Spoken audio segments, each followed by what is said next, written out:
নমস্কাৰ বন্ধু বান্ধৱীসকল, মই অংকুৰ। আপুনি চাই আছে অংকুৰ অংকুৰণ অফিচিয়েল। এই ভিডিঅ'টোৰ মাধ্যমেৰে মই আপোনালোকৰ লগত আলোচনা কৰিম যি মহিলাসকলৰ লাখপতি বাইদেউ অৰ্থাৎ মুখ্যমন্ত্ৰীৰ মহিলা উদ্যমিতা অভিযানৰ জৰিয়তে যি 10,000 টকা প্ৰদান কৰিব তাৰ ফৰ্ম মহিলাসকলক বৰ্তমান প্ৰদান কৰিছে। অৰ্থাৎ 18 তাৰিখৰ পৰা জানুৱাৰী মাহৰ 25 তাৰিখৰ ভিতৰত তেওঁলোকৰ প্ৰত্যেক ডিষ্ট্ৰিক্টে প্ৰদান কৰিছে।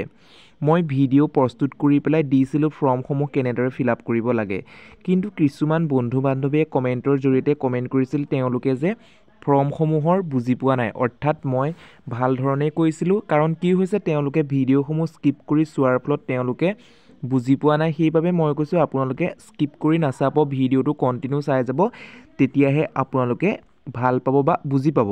বন্ধু বান্ধৱীসকল, ভিডিঅ'টোলৈ আগবঢ়াৰ আগতে আপোনালোকক সৰু এটা ৰিকুৱেষ্ট কৰোঁ, যদি আপুনি আমাৰ ইউটিউব চেনেলটোত পোনপ্ৰথমবাৰৰ বাবে ভিজিট কৰিছে তেন্তে প্লিজ আমাৰ ইউটিউব চেনেলটো ছাবস্ক্ৰাইব কৰাৰ লগতে কাষতে থকা বেল বটনটো প্ৰেছ কৰি অল অপশ্যনটো ক্লিক কৰিবলৈ নাপাহৰিব।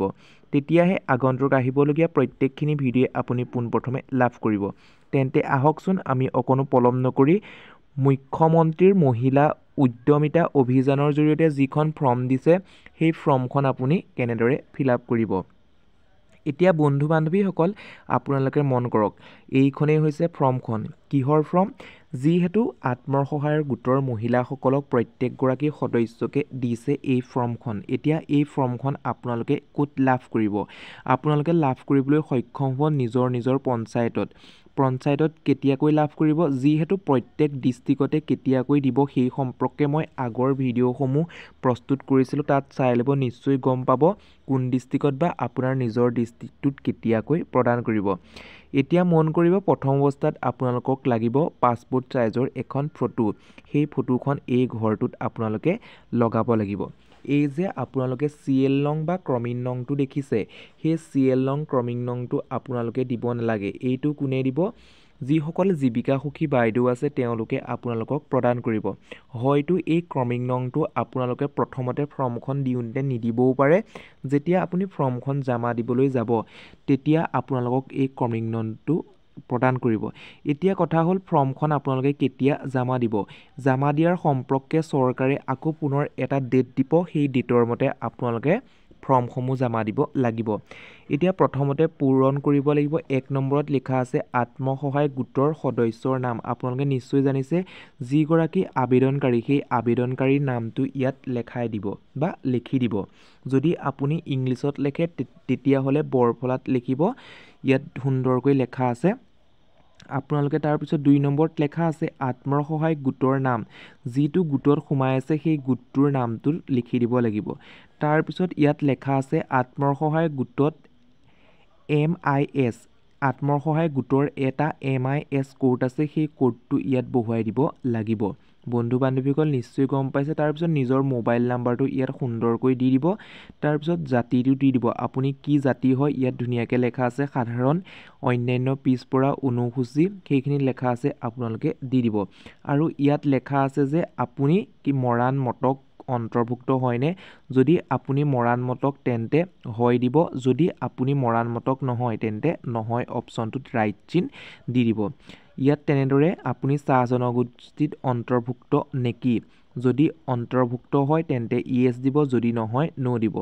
তাৰপিছত নিশ্চয় আপোনালোকৰ এটা বেংক একাউণ্ট নাম্বাৰ আছে, সেই বেংক একাউণ্টটোৰ আপোনালোকৰ আধাৰ কাৰ্ডটোৰ লগত সংলগ্ন বা লিংক থকা হ'ব লাগিব।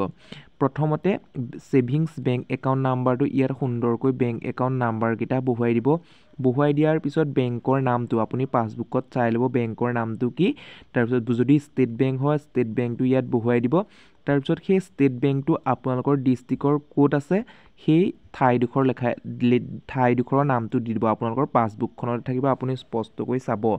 তাৰপিছত IFS কোড এটা থাকে পাছবুকখনত, সেই কোডটো ইয়াত দি দিব। দি দিয়াৰ পাছত গাঁওখনৰ নামটো আপোনালোকৰ বহুৱাই দিব। তাৰপিছত ইয়াত লেখা আছে আপোনালোকৰ গাঁও পঞ্চায়তটো। প্ৰত্যেকৰে গাঁও পঞ্চায়ত থাকে, সেই গাঁও পঞ্চায়তটো ইয়াত লিখি দিব। তাৰপিছত ব্লকটো বা উন্নয়ন খণ্ডৰ নামটো ইয়াত বহুৱাই দিব। যি হয় ব্লকটো নিজেই লিখি দিব।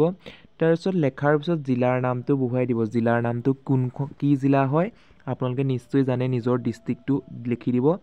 তাৰপিছত বিধানসভাৰ সমষ্টি, 16 নম্বৰত আছে বিধানসভাৰ সমষ্টিটো লিখি দিব তাৰপিছত ইয়াত লেখা আছে ফটোযুক্ত ভোটৰ পৰিচয় পত্ৰ ইয়াত পৰিচয় পত্ৰ মানে ভোটাৰ কাৰ্ডৰ যি আইডি আছে সেই আইডিটো আপোনালোকে বহুৱাই দিব যেনেকৈ GZC তেনেকৈ থাকে আপোনালোকে বহুৱাই দিব তাৰপিছত ভোট গ্ৰহণ কৰা কেন্দ্ৰ আৰু ভোট গ্ৰহণ কৰা কেন্দ্ৰৰ নং এই ভোট গ্ৰহণ কৰা কেন্দ্ৰৰ নাম আৰু ভোট গ্ৰহণ কৰা কেন্দ্ৰ আপোনালোকে কি কৰিব নিজৰ ভোটাৰ কাৰ্ডটোৰ বেক চাইডে থাকে সেইখিনি আপোনালোকে বহুৱাই দিব এতিয়া কিছুমান বন্ধু বান্ধৱীয়ে মোক কমেণ্টৰ জৰিয়তে কমেণ্ট কৰি সোধে যে তেওঁলোকৰ ভোটাৰ কাৰ্ড নাই তেওঁলোকে কি কৰিব বন্ধু বান্ধৱীসকল যদি আপোনালোকৰ ভোটাৰ কাৰ্ড নাই তেন্তে আপোনালোকে আপোনালোকৰ যিগৰাকী জীৱিকা সখী বাইদেউ আছে তেওঁলোকৰ লগত কণ্টেক্ট কৰিব ভোটাৰ কাৰ্ড নিদিলে কি কৰিব পাৰি তেওঁলোকে সুন্দৰকৈ আপোনালোকক বুজাই দিব আপোনালোকে নিশ্চয় গম পালে তাৰপিছত 17 নম্বৰত লেখা আছে সন্তানৰ সংখ্যা আপোনালোকৰ ঘৰত কিমান ল'ৰা ছোৱালী আছে সেইটো আপোনালোকে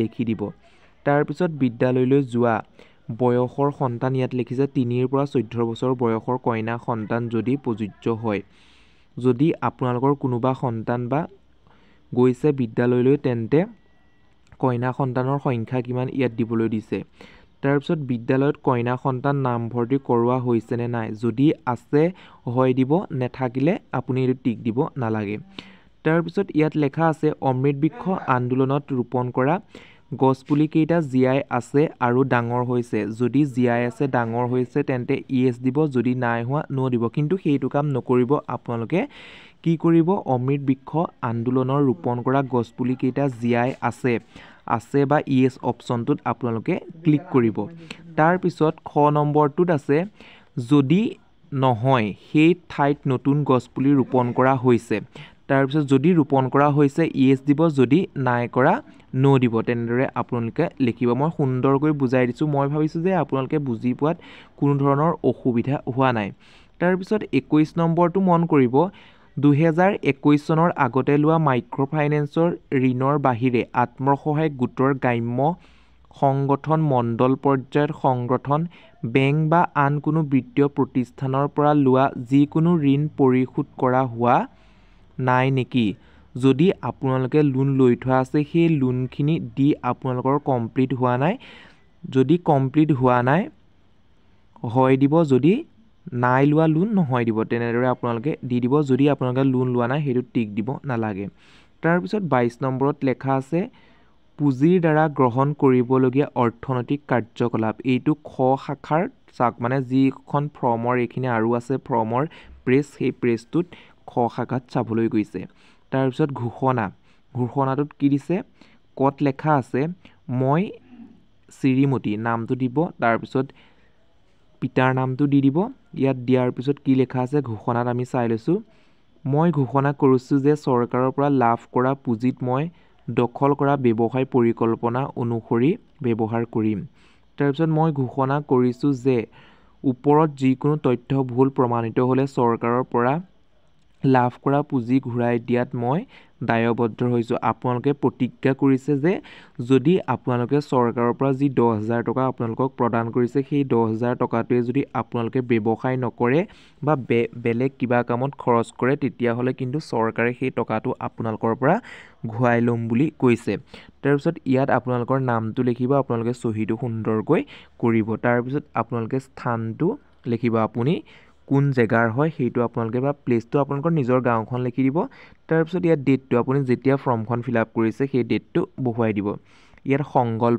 সংকল্পৰ বিষয়ে মই আগৰ ভিডিঅ'সমূহত সুন্দৰকৈ মই বতাইছিলোঁৱেই আপোনালোকে ইয়াত নিজৰ নামটো লিখি দিব নামটো লেখাৰ পিছত পিতা বা স্বামী আছে যদি নামটো লিখি দিব বয়সটো লিখি দিব আপোনাৰ বয়সটো তাৰপিছত যিটো আত্মসহায়ক গোটটোৰ নাম আত্মসহায়ক গোটটো লিখি দিব তাৰপিছত লিখি দিয়াৰ পিছত যিটো MIS কোডটো ইয়াত সুন্দৰকৈ বহুৱাই দিব আৰু আবেদনকাৰীয়ে স্বাক্ষৰ কৰিব যিগৰাকীয়ে আবেদন কৰিছে তাৰপিছত ইয়াত সেইদৰে বহুৱাই দিব একেখিনিয়ে তাৰপিছত ইয়াত সংকল্পখিনি বেলেগ হয় কিন্তু একেকেইটাই বহুৱাব লাগিব তাৰপিছত মোৰ উপস্থিত আবেদনকাৰীয়ে তাৰপিছত ইয়াৰ সত্য বুলি ঘোষণা কৰিছে এইখিনি সাক্ষী হিচাপে আপোনালোকৰ স্বামীৰ স্বাক্ষৰটো ল'ব তাৰপিছত ইয়াত নিজে যিগৰাকীয়ে আবেদন কৰিছে তেওঁ চহীটো ইয়াত বহুৱাই দিব তাৰপিছত তললৈ স্ক্ৰল ডাউন কৰি চাওঁ এইটো ইংলিছত দিছে প্ৰেছটো যিহেতু মই আপোনালোকক অসমীয়াত বুজালোৱেই সেইবাবে ইংলিছত বুজোৱাৰ কোনো প্ৰয়োজন নাই ইংলিছৰটো অসমীয়ালৈ কনভাৰ্ট কৰিছে যদি আপোনালোকৰ বুজি নাপায় তেন্তে আপোনালোকে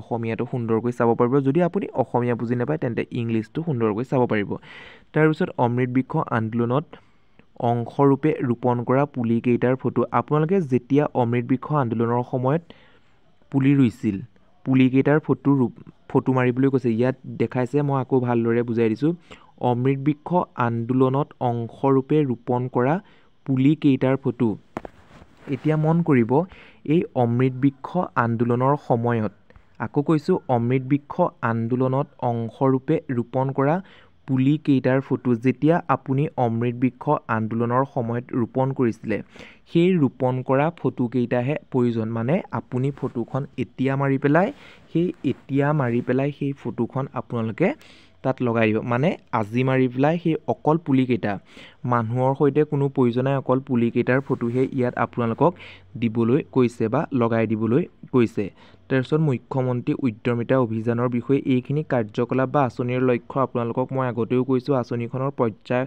ৰূপায়ণৰ কথা সেই সম্পৰ্কে মই কৈছোঁ তাৰপিছত এতিয়া কথা হ'ল আপোনালোকে কি ব্যৱসায় কৰিব সেই সম্পৰ্কে আপোনালোকক প্ৰায় 155টামান ব্যৱসায় দিছে এই ব্যৱসায়সমূহ আপোনালোকে নিজেই যেতিয়া ফৰ্মখন পাব তেতিয়া সুন্দৰকৈ চাই ল'ব যদি এতিয়া ভাবে যে ব্যৱসায়কেইটা কি হয় মই চাই লওঁ আপোনালোকে স্ক্ৰীনশ্বট মাৰি ল'ব আপুনি ভিডিঅ'ৰ পৰা স্ক্ৰীনশ্বট মাৰি সুন্দৰকৈ আপোনালোকে চাই ল'ব আৰু যিটোৱে ব্যৱসায় আপোনাৰ ভাল লাগে বা আপুনি কৰি আছে সেই ব্যৱসায়টোতে আপোনালোকে টিক মাৰিব তাৰপিছত আপুনি চৰকাৰৰ পৰা লাভ কৰিবলৈ সক্ষম হ'ব 10,000 টকা এই প্ৰেছটোতো লেখা আছে ইংলিছত আপোনালোকে সুন্দৰকৈ চাই লওক তাৰপিছত ইয়াত লেখা আছে যোগ্যতা আৰু সেই সম্পৰ্কে মই আপোনালোকক কৈছিলোঁ এতিয়া আপোনালোকে মই ভাবিছোঁ আপোনালোকৰ এই ফৰ্মখনৰ ওপৰত কোনো ধৰণৰ ডাউট নাই বা আপোনালোকে বুজি পোৱাত অসুবিধা হোৱা নাই যদি বুজি পোৱাত অসুবিধা হৈছে তেন্তে প্লিজ আকৌ মোক কমেণ্ট কৰিব মই যিমান পাৰোঁ সিমান সহায় কৰিবলৈ